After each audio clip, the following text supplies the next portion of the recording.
eu decidi que eu queria falar sobre amizades controladoras, porque é impressionante a quantidade de pessoas que sofrem com amigos assim. É engraçado porque eu tenho um grupo de amigas que tá em constante contato. A gente sempre se fala, sempre se vê, é aquele grupo bem grudado assim. E nesse grupo, todas têm acesso à localização das outras 24 horas por dia. De vez em quando, a gente brinca chamando esse aplicativo de nosso aplicativo tóxico. O traço mais tóxico dessas nossas amizades é esse aplicativo. E é citando minhas amizades saudáveis que eu decidi dar início a esse vídeo. A ideia de ter esse aplicativo surgiu por uma questão de segurança, mas o acesso que ele dá pode soar algo controlador, e esse é o ponto. É um paradoxo, porque você só vai se sentir confortável de dar oportunidade de controle a alguém que você tem certeza absoluta de que não quer esse controle. Então vamos lá, quando se fala de relacionamentos controladores, é muito natural que as pessoas pensem em relacionamentos amorosos, até familiares, mas o ser humano tem essa necessidade de comunidade. Por isso, boa parte da nossa vida é marcada por amizades, e uma sim pode ser destrutiva. Esse tipo de relação normalmente surge de maneira sutil, de forma que aquele que sofre só começa a perceber quando já está suficientemente envolvido e preso a relação. Eu vejo muitas pessoas nessa situação, inclusive muitas vezes confusas sobre o que elas estão vivendo. Você pode ser uma delas, e é por isso que nesse vídeo eu decidi trazer alguns sinais de amizades controladoras, para que você aprenda a identificar e a se livrar delas se for preciso. Então eu vou começar pelas características dessa amizade, desse tipo de amigo, enfim. Ponto 1. O seu amigo ou a sua amiga não sabe ouvir um não. E por causa disso, antes de negar uma solicitação dele ou dela, você fica bem ansioso pensando em como é que vai fazer isso. E você pode até conseguir dizer um não, mas sabendo que vai ter que lidar com consequências depois. Isso se esse seu amigo ou essa sua amiga não ficar insistentemente tentando até deixar você desconfortável e você acabar cedendo. Ponto 2. Já que eu falei de consequências, um segundo ponto importante é: seu amigo pune você. Em uma situação de divergência entre vocês dois, ele vai ou discutir com você ou te dar um gelo, um voto de silêncio. Aquele gelo que deixa qualquer situação super incômoda. É claro que mais uma vez você vai se sentir tenso e culpado por isso. O que nos leva ao terceiro ponto. Seu amigo quer te fazer se sentir culpado, para que você volte atrás na sua decisão ou para que lembre que numa próxima vez não deve discordar dele de forma alguma. Contudo, ponto 4. Ele não necessariamente vai agir sempre assim. Em alguns momentos ele vai fingir que tá tudo bem, que tá tranquilo você discordar dele. Só que vai guardar aquilo para depois poder jogar na sua cara o quão compreensivo ele é ou quão compreensivo ele foi. Isso vai te deixar confuso, pensando que talvez ele nem seja tão terrível assim, e você só tá imaginando as coisas. 5. Esse tipo de amigo vai sempre demonstrar ciúmes de outras amizades e vai apelar para várias estratégias. Ele vai brigar com você por sair com outros, ele vai se mostrar chateado, vai ser passivo-agressivo sobre o quanto se sente de lado em comparação com seus outros amigos e vai fazer comentários negativos sobre eles, sabendo que isso pode te chatear, até porque, enfim, ele vai estar falando de pessoas que você ama. Tudo isso enquanto você sente aquela angústia que é não conseguir fazer planos tranquilos com outras pessoas, já que você já sabe o quanto que isso vai te custar e o quanto você vai ser cobrado. Sexto e último ponto. A depender do poder que você der a essa amizade, é possível que você se encontre mais isolado de outras pessoas e com segurança abalada, visto que seu amigo tóxico sempre parece ter uma crítica ou outra a fazer a seu respeito. Tudo isso pra ele é muito conveniente, porque dá a ele mais controle sobre você. Eu trouxe esses 6 pontos pra exemplificar, mas não significa que uma pessoa vá necessariamente ter todos eles. Uma pessoa pode ter um desses pontos e já te gerar incômodo.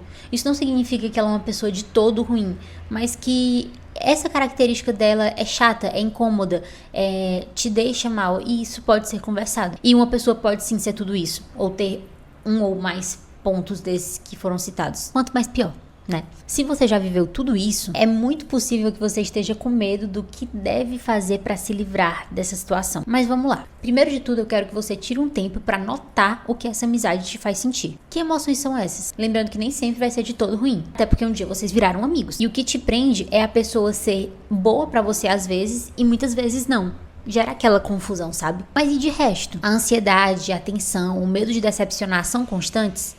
Porque não é normal sentir isso numa amizade. Vamos pro segundo ponto. Você consegue ser quem você quer ser diante dessa amizade, ou você se sente podado de alguma forma? Terceiro, você já se pegou pensando várias vezes como seria mais fácil se aquela pessoa fosse diferente? Se suas respostas para essas perguntas não foram das mais positivas possíveis, é muito importante que você comece a impor alguns limites nessa amizade. De uma forma ou de outra, amizades assim só se mantêm assim porque você acaba permitindo que elas tenham essa liberdade. Não é que a culpa é sua. Eu já vi pessoas próximas passando por isso, já vi pacientes passando por isso, já já me vi nisso. Hoje em dia eu posso dizer que eu tenho amizades muito, muito, muito tranquilas. Eu não lembro a última vez que eu tive, assim, um problema sério com a amizade, de ansiedade, de não poder falar.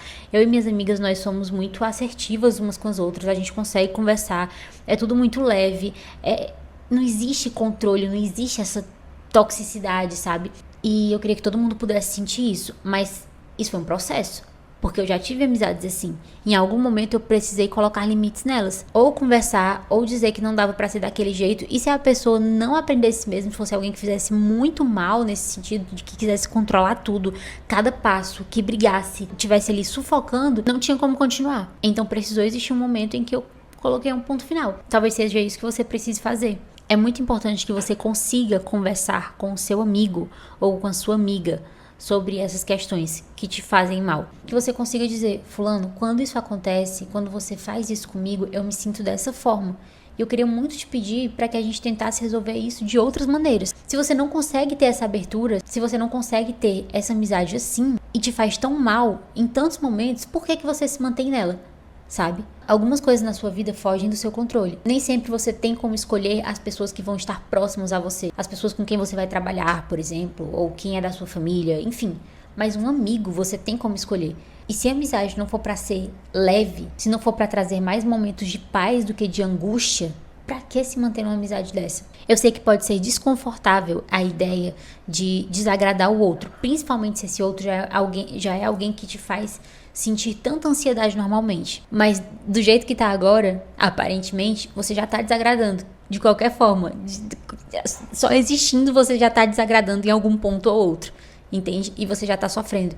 Então, talvez seja melhor escolher o sofrimento de desagradar de vez, caso seu amigo não aceite uma conversa dessa ou não esteja disposto a mudar, do que ficar sempre nessa ansiedade, nessa sensação de que você precisa pisar em ovos e precisa compensar e precisa fazer das tripas coração pra fazer aquela pessoa feliz. Entende?